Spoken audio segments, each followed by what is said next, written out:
Hey guys, how's it going? My name is Kim and welcome back to Uncommonkim.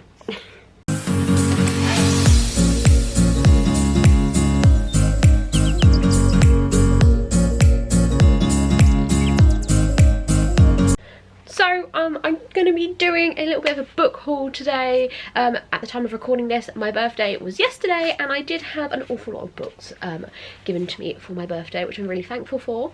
I also wanted to say thank you to everyone who said happy birthday, bought me anything, or just saying happy birthday it means a lot. Birthdays are a bit of a weird one with me. I do enjoy it, but it also freaks me out a bit. So it's a bit of a weird one. But I did have a really nice day. I spent it amazingly with my mum. And yeah, it was just really nice, really chill. But I have got a few books to haul with you. So I have quite a few books from my brother, because he basically said to me, what do you want for your birthday? And I said, books. So I sent him a list and he bought them all. So there's that. I got one book which is very special to me, from my parents, and then I have a couple of books that are gifts to myself from myself. So I'm gonna go through those individually. This is not me bragging or anything. I just got told please do a book haul, so here I am doing a book haul. But yeah, let's get into it. So the first book, which I'll talk about, which was from my parents, is the Mina Lima edition of Harry Potter and the Prisoner of Azkaban. Now I am quite a big Harry Potter fan. I do tend not to mention Harry Potter a lot on my channel, just because I understand that the author, whose name shall not be mentioned, isn't loved. I do still really love Harry Potter, but I just don't share it because I don't think people want to know. But yeah, this is the lovely Prisoner of Azkaban edition, which is my favourite of the Mina Lima books. It has like pop outs, but just the general story as well. But it's just really, really pretty, and it was just something that I really wanted, so my parents bought it for me for my birthday, which I was really grateful for. But yeah, it's also just really, really bloody cute. But that's all I'm going to mention of it, because I don't want to annoy people. Also, if you hear little scurrying around, it's probably my house rabbit. I'm currently sat downstairs. This is my desk where I do journaling, reading, colouring, whatever. So yeah, if you do hear a little bit of like a scurry, it's probably my house rabbit. I don't know where she is. She's sat right behind me. So if you do hear movement, it's her. I'm quite near to the window, and when the sun comes in, she likes to sunbathe. So that's it's just her, don't worry. There's nothing else. It's just the house rabbit. Next I'll go through the books I got from my brother. I was really grateful that he was just like, send me a list, and I was like, okay, so I did, and he's bought them all. So I was really, really grateful for that. Love him. So the first book he gave to me was The 7 Year Slip by Ashley Poston. I really love Ashley Poston and I love her writing, so I'm really excited to get to this one. I have yet to read The Dead Romantics, but I did used to read her YA. That's kind of how I discovered her. So I'm now really excited to actually get into her romance books. I know absolutely nothing about this, so I'm going to read the synopsis. So 6 months ago, Clementine West had the worst day of her life. So she came up with a plan to keep her heart safe, stay busy, work hard, take no risks, and it's been working. That is until one day she finds a strange man standing in her kitchen. A man with kind eyes, a crooked smile, and a recipe for the perfect lemon meringue pie. The kind of man that, before everything, she could have fallen for. He's perfect, but for one thing, he lives in the past. 7 years ago, to be exact. This should be impossible, but Clementine used to love impossible things. And maybe, just maybe, she will again. It's really cute. But yeah, and I'm really into like my romance era at the moment, so I am really excited to get to this one soon, hopefully. The next one is The Last Word by Taylor Adams. This will be the first Taylor Adams I've ever read. The reason I wanted this was because Lexi from Books with Lexi mentioned it in her book recommendation video for Realmathon, and I was like, oh okay, because one of the prompts for Ramathon is to read a book in a host's video, and this was in hers. So I was like, okay, I might get to this month. It depends if I'm kind of in my thriller era. If not, I'll probably wait for Summerween, but that's okay. But to read the synopsis: Emma enjoys isolation and quiet of house sitting. The only company she needs is her dog and her books. But when she leaves a 1-star review for a poorly written and gruesome horror novel, her peaceful escape turns into a nightmare. Not only is she being harassed by the angry author online, she's noticing disturbing incidents in the house. Scratches in the night, a figure crawling around in the shadows. It soon becomes clear that it is all connected. This is a fight between author and reader. Who will have the last word? This actually sounds really good. As far as I know, people have been enjoying it, so I am quite excited to try it. Also excited to read No Exit as well, but I tried to get hold of No Exit. Out of stock everywhere. You can't get it on Waterstones, you can't even get it like online anywhere, you can't get it even on Amazon, you just can't get it. So I was like, well, in the bin for now. Maybe eventually I will. The next book my brother got me was Wondersmith, The Calling of Morrigan Crow, which is the second book in the Nevermore series by Jessica Townsend. I read the first book of this for Polathon? No, I didn't.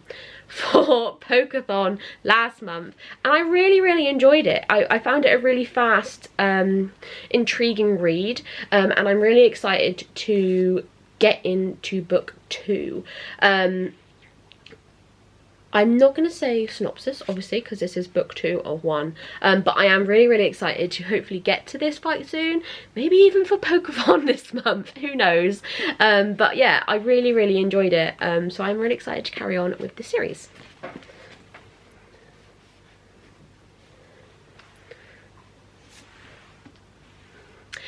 The next book is The Outsider by Stephen King. I have read nothing by Stephen King in the slightest, but I am intrigued by his books and the amount of love he gets. I say love. The amount of people that enjoy Stephen King to an extent. The Outsider, I believe, is the first book in a trilogy. I think the third book has just come out, which is Holly, I believe. I could be very wrong. But I absolutely know nothing about this in the slightest, other than I saw Meg from Meg with Books read Holly, and she really enjoyed it. So I was like, interesting, that makes me kind of want to try it out. I can hear the rabbit. Oh, sorry, she's eating.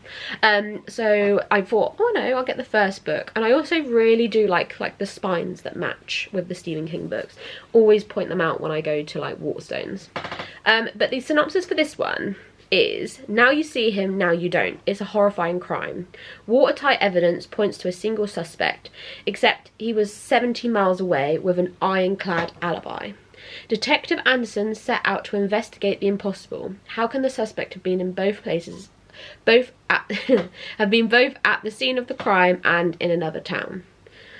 So it's a crime thriller, I believe. But yeah, I'm quite excited to get to this one.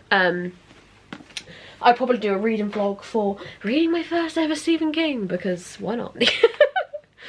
The next one is actually another Stephen King, and it is Rose Madder. Now this was recommended to me by one of my work colleagues, who used to read a lot of Stephen King quite a few years ago, before she had children, and she really recommended this to me and said how much she loved it. So that's really intrigued me and really made me want to kind of get on the Stephen King vibe. Because every year he seems to come up in Goodreads Choice Awards, and obviously he is just a very well-known author. I'd probably say one of the most well-known authors to date. Obviously I think because of like It and things like that as well, but he also is just constant with releasing books. So I am just intrigued to see what the hype is with Stephen King, but also to see why my colleague recommended this to me. So I don't know anything about it, so I will read the synopsis, which is: roused by a single drop of blood, Rosie Daniels wakes up to the chilling realization that her husband Norman is going to kill her, and she takes flight with his credit card. Alone in a strange city, Rosie begins to build a new life. She meets Bill, and she finds an old junk shop painting. Rose Madder, which strangely seems to want her as much as she wants it. But it's hard for Rosie not to keep looking for over her shoulder. Norman is a corrupt cop with the instincts of a predator, a man almost mythic in his monstrosity. For Rosie to survive, she must enter the myth and become a person she never knew she could be. Rose Madder. Because Norman is getting close, Rosie can feel how close he is getting.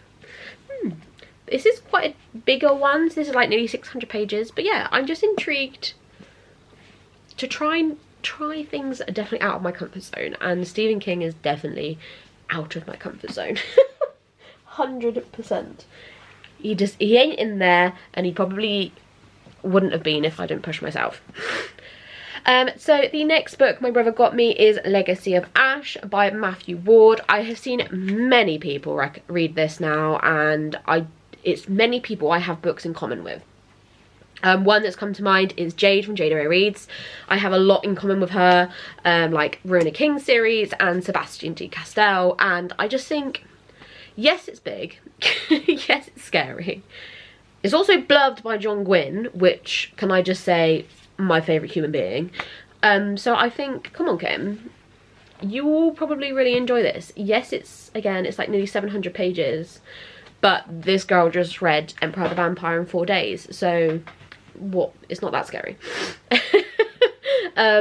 So yeah, I just think it's about time. It's about damn time. Oh my Christ. So the synopsis for this one is: fate turns, legacies burn, and a phoenix shall blaze from the darkness. A shadow has fallen over the Tressian Republic. Ruling families, once protectors of justice and democracy, now plot against one another with sharp words and sharp knives. Blinded by ambition, they remain heedless of the threat posed by the invading armies of the Hadari Empire. The Republic faces its darkest hour, yet as Tressia falls, heroes rise. And then it says Game of Thrones meets The Last Kingdom. I actually haven't read The Last Kingdom. An unmissable epic fantasy debut of vicious intrigue, ancient magic, and internal clash of empires. I say The Last Kingdom. I haven't read it. I'm pretty sure it's a show. Unless it's a book as well, then I didn't know that. But I know it's a show. So yeah, I am just really intrigued. I do love an epic fantasy. I have got to be in the right headspace for an epic fantasy, but I do really enjoy them, and I tend to go on like a streak of them at a time. So currently I'm in my romance era, but I do go through an epic fantasy era, so I am really excited to read this. My epic fantasy era last year was actually for Realmthon, so whether that might kick in later in the month we can only hope. But the final book my brother got me for my birthday is Fullmetal Alchemist Volume 7, my guy. Because your girl is caught up with all the books that she owns. She needs Volume 7 to carry on. But if you have no idea what this is about, or you are new to my channel, I love the Fullmetal Alchemist. The Fullmetal Alchemist, we follow Alphonse and Edward Elric, who, bless them, use alchemy to try and bring a loved one back from the dead, and it all goes to shit in the politest way. And they basically, Ed then becomes the full metal alchemist, and you're thinking, wow, what, has he got like a full metal body? No, that's Alphonse. So Alphonse has a full body of metal and his soul is inside the armor, and in honor for Ed to put his body into that armor, he had to lose one arm and one leg to do so, hence why he is the full metal alchemist, even though he's not full metal. And this story, honestly, I love it. The characters, the plot, the humor, I love it so much. I recommend it to the death. If you haven't read Fullmetal Alchemist, if you haven't watched Fullmetal Alchemist, please do so. I love this series so much. I'm collecting the Fullmetal editions, which are these, because they are fucking stunning. And I just cannot wait to continue the series. I'm really excited. I believe there's like I can't remember if it's 13 or if it's 16 volumes of this, and this is 7. So if it's 13, we're coming up. We're on the rampage to finishing the series. But I just cannot wait to get on to that. I'm probably going to read it this month for Peace Talks, but we'll see. I'm not too sure. And then I have bought 3 books for myself. I've bought more than that, but I've got 3 books for myself that I'm saying I bought for my birthday. Couché. So the first book I bought was A River Enchanted by Rebecca Ross. I read Divine Rivals and Ruthless Vows last month, and I bloody loved it. I ate it up. Divine Rivals was a 5-star and a new favourite for me. Ruthless Vows was good, but it wasn't a 5-star. It ended up being a 4 for me. But I still love the series overall. So I'm really excited to try out Rebecca Ross' other books. This is also the... Is it the... I think it's Steph's Patreon book club pick for March. So I'm going to read it for that as well. Planning on reading it this weekend for the F1 readathon, which is also Steph's Patreon readathon. So check out Steph. I love her to bits. So yes, I'm hoping to get around to this very, very, very soon. But I also know nothing about it. So, synopsis. Enchantments run deep on a magical isle of Candice. Their gossip is carried by the wind, plaid shawls can be strong as armour, and the smallest cut of the knife instills why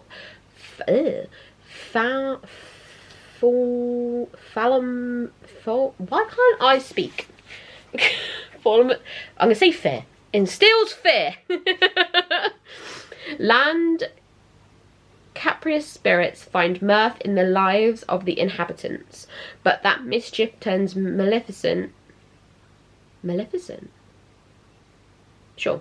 As girls begin to go missing. Adriana, heiress of the East, knows there's only one bard capable of drawing the spirits forth by song. Her childhood enemy, Jack Tamerlane.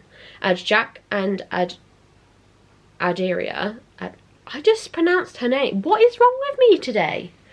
As Jack and Aderia reluctantly works together, it becomes apparent the trouble with the spirits is far more sinister than thought, and an older, darker secret lurks, threatening to undo them all. I'm really excited to read this. I feel like the synopsis doesn't really give much away, but I do really enjoy Rebecca Ross, so hopefully I will like this one. The next book I bought myself was The Bloodstones by Tori Tekken. Now this is... Oh, let me just check my phone, because I actually can't remember the name of the thing. Indie Archive. So this is the book pick for the Indie Archive buddy read, which I believe I want to say is hosted by Mel and Cassidy. I think I could be very wrong there. I think it's also to do with their Patreon, so if you're not Patreon, I don't think you can join, but I could be really wrong. I'm sorry if I am. But I'm really, really excited to get to this one. It's the pick for March, so I am planning on reading this very soon. It may even be the next book I pick up, because I am really excited about it. I also, again though, know nothing, but this is an indie book, and I'm really bad, and I don't read many indies. I know that's bad, but I do plan on getting more into them, based off of recommendations and other things like that. So I feel like this is a good place to start with indie fantasy and to see how I get on. I know that Cassidy has recently finished this already, and I'm pretty sure she gave it 4 stars and that she enjoyed it. So that pleases me, as I do have very similar interests as Cassidy. So, synopsis. His name is not worthy. A traitor is executed, his name ripped away from history. Now the kingdom stands on the brink of a succession war that could bring the country to its knees. Force stalks darkness, and moving pawns in place is in a deadly game. Genrin and his brothers were not meant to witness the execution, but now they find themselves trapped in the centre of a political quagmire. When Gerin faces the loss of everything he knows, will he also lose himself? To the south, tribal warlords clash in an endless cycle of violence. Sindri and the daughter of the chieftain kills for the honour of her people. An alliance with the foreign queen offers the power to unite the tribes, but at what cost? Someday, history will remember them as legends. But yeah, I'm really, really excited. I don't know if this is a debut or anything. I don't really know an awful lot. But I'm not sure if this is a debut or anything really. But I am just quite excited to get round to it. Hopefully, in the next couple of weeks, I can get round to this one. Hopefully. And the final book in this book haul is A Tempest of Tea by Hafsa Fazal, which I bought on a whim because I saw quite a few people mention it. A couple of the hosts for Realmathon mention it in their TBR videos, and I was like, do you know what? Let's jump on this trend. This is the nice, beautiful Waterstones edition. And it's very, very, very pretty. And I thought, do you know why? Why not? Why not, Kim? Treat yourself. So that's exactly what I did. And from what I remember the synopsis being, I was really, really excited. So, final time, the synopsis. Arthi Casimir is a criminal mastermind and a collector of secrets.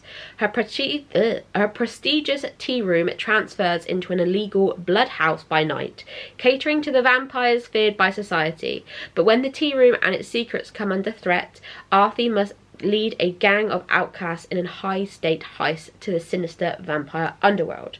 But even as unexpected romances bloom, Arthi realises that not everyone in her ragtag crew is on her side, and she soon finds herself in the midst of a conspiracy that will threaten the world as she knows it.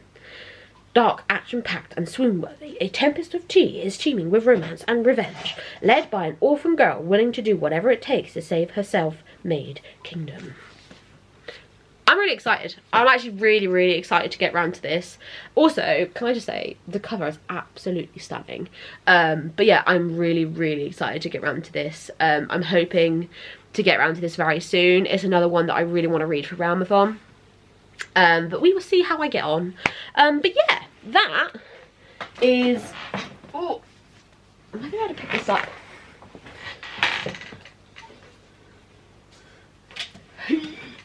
Just about. This is all the books I was given for my birthday. Thank you to my brother, my mum and myself, and to everybody else who wished me happy birthday. It was really, really appreciated, and I had a great day. It was great. I had a lovely time. And